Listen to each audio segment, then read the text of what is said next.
Costa probably needs no introduction for everybody in this room. One of the most considerable thinkers to occupy a position in any state government in Australia in recent times. Michael had an interesting period in attempting to privatise a very large set of assets in energy generation in New South Wales. That came to an aborted end.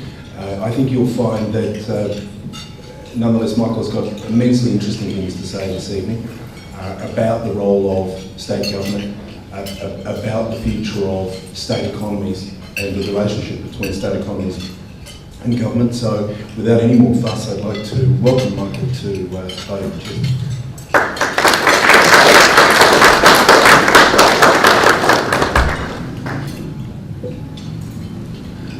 Firstly, I'd like to apologise for what I'm going to subject you to, but I'm sure you're able to cope with it.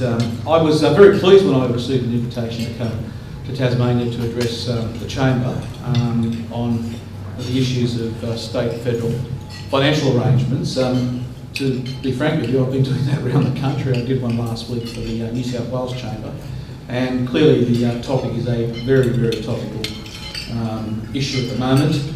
It is one that I think is fundamentally important in terms of the next wave of reform that we will see in this country. What wasn't said was that I've been very critical of the federal government's approach to these matters, and I'll go through the reasons for that in the address. But I want to leave enough time for questions, because I know there's other challenging issues like why we have a Department of Economic Development, and whether global warming is worth the resources that are going into it, and I'm happy to take questions on that. I've always joked, and it's no longer become a joke, that in retirement, as a failed politician, I'm going to write a political memoir, and the title of that political memoir was going to be on Fat, Ugly and Stupid. What's the government doing about it? You might laugh, but I have to say in my period in government, some of the issues that we had to deal with really fall into that category, issues that ought to be matters for individuals rather than for governments. And unfortunately, whilst we have the luxury of affording these things in the past, we're reaching the point, I will argue, that they are no longer affordable for primarily one reason alone, and that is the demographic change that's about to occur. I was very pleased this afternoon to get the work of the Chamber, which is in line with some of the things that I've been saying and some of the things the state treasuries have been working on. Unfortunately, the previous government, I might as well criticise them before I criticise the current one, just to keep it on an even keel. The previous Treasurer, Michael Costa, well-known author, put together a report.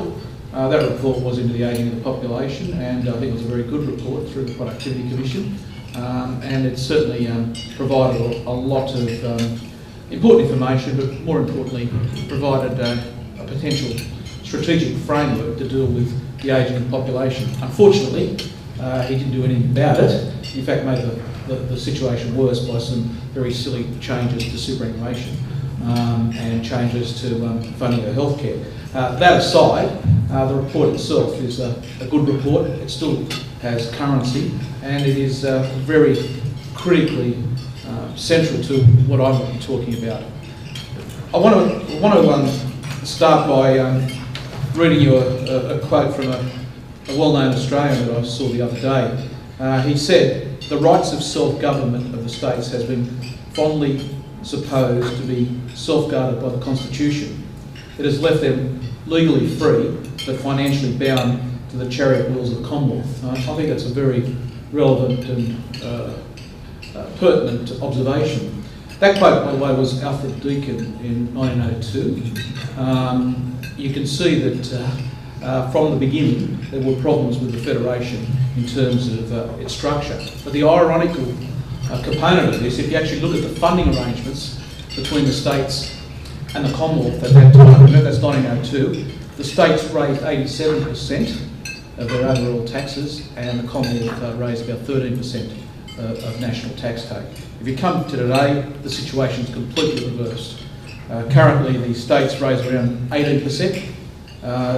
That's their own source revenue for their activities, and the rest of it comes from the Commonwealth, 82%. And I think that fact illustrates, I think, the problems that we really do face as a nation, and why I believe that the next wave of reform needs to be reform of state-federal financial arrangements. Let me also put it on the table, because I am talking to a state that receives support from good states like New South Wales and Victoria, that this is not about horizontal fiscal equalisation. I mean, I've always said that yes, we do have a responsibility as a federation to fund, particularly the smaller states, particularly those territories that, for whatever reason, don't have the capacity, larger population, to fund themselves. I have a real problem with funding states like Western Australia and Queensland that are resource rich and boom states, and you can cut these statistics any way you want. You know, on a per capita basis, you know, the Western Australians argue they pay more tax. It's the same argument as the silly Greens run about our global emissions. You know, on a per capita basis, they claim that we're the worst emitter in the world because we export coal. So you can play around with statistics, but the bottom line is that these resource rich states, these boom states, and I'm talking about up to the recent financial problems, were receiving subsidies off states like New South Wales and Victoria. That's changed, and I can hear them all screaming now, the same states arguing for changes to the Grants Commission arrangements, and there needs to be changes to those, but that's not the point I want to make here tonight. Under any system, any federation, you will have some form of horizontal fiscal equalisation. The issue for me is in terms of service delivery and in terms of the structural position of all of our state budgets, including those that are receiving GST or other grants from the Commonwealth. We face a situation, and I know the Chamber's done their own report on demographic change, which highlights that quite dramatically, but it's the same situation everywhere. And the linkage for you is that if you have that scenario applying to the states that are providing the source of some of your grant funding, clearly that's not a sustainable position for anybody. There won't be an opportunity or the capacity to fund those particular arrangements going forward. And the key problem here, of course, is the health budget. I had a look at your state budget, and it's very similar to the New South Wales budget, which I'm familiar with, which is very similar to every other state budget. We have health funding growing at around 7 to 8% per annum, and state revenues growing, and this includes grant funding as well, at around 4.5% to 5%, depending on economic circumstances. Now, you don't have to be, a mathematician of high calibre to work out that if health represents over 30% of your budget, this is not a sustainable position going forward.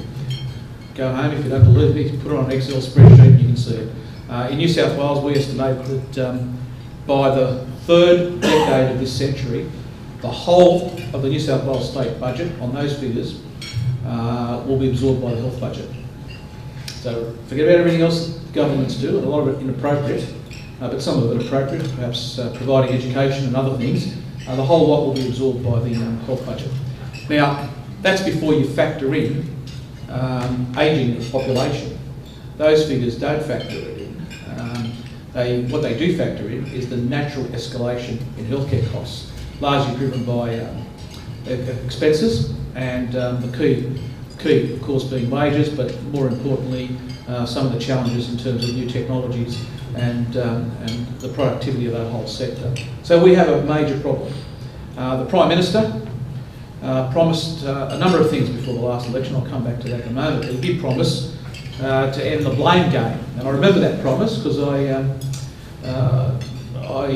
welcomed the promise. I thought, this is good. We're going to get away from the blame game. We're going to start dealing with this problem because it is catastrophic if it occurs in the way that's projected. Well, unfortunately, he chose not to deal with the problem. The last healthcare agreement also had some additional funding in it, particularly for emergency departments, really did not deal with the structural problem that remains in health. And I was very disappointed by that, because effectively those agreements were 5 years, and it's basically put us 5 years behind in terms of dealing with it.